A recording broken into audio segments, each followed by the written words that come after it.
There's a quiet boldness in tonight's readings. Peter speaks with clarity. The psalm gives voice to a deep trust that doesn't waver. And Bishop Sheen, in his own way, reminds us that our response to God can't be put off indefinitely. In our Monday evening reflection from the Acts of the Apostles, chapter 2, Peter stands up among the 11 and raises his voice. This is not the hesitant man we saw before the Passion.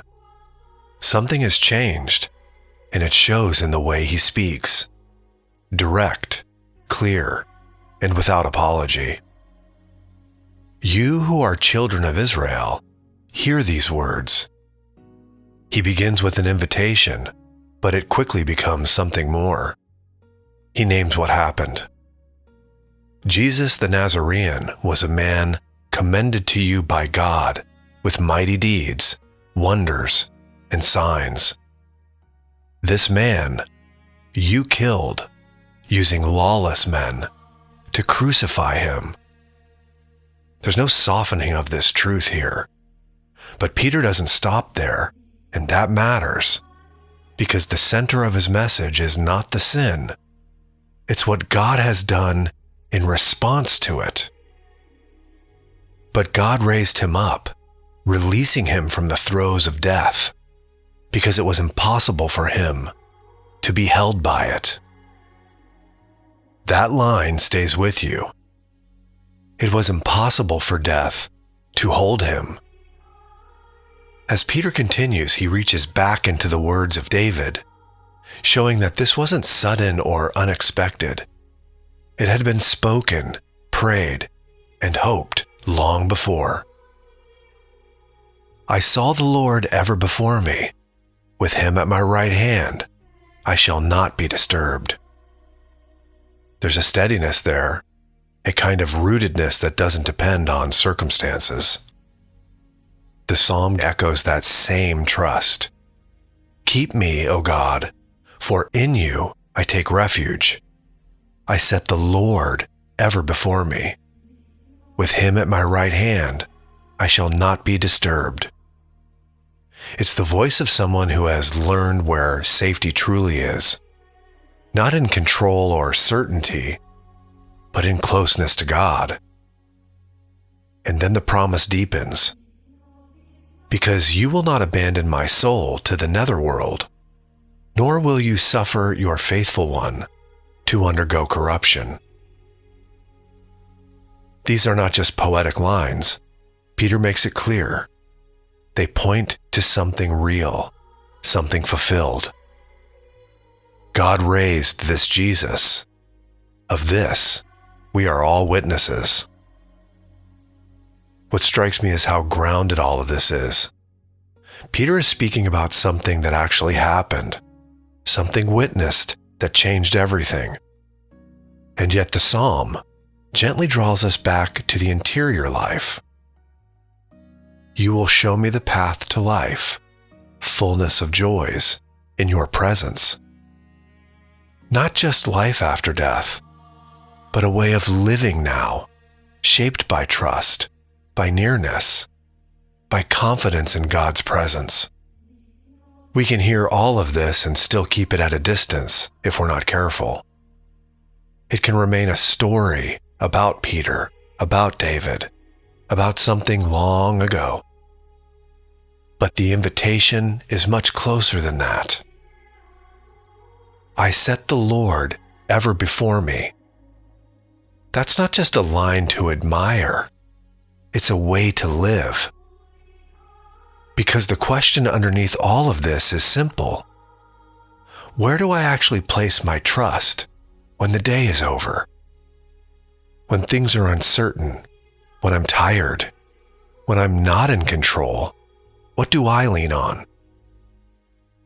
Peter's certainty didn't come from his own strength. It came from what he had seen and who he now knew Christ to be. And the psalm shows us what that knowledge looks like when it sinks into the heart.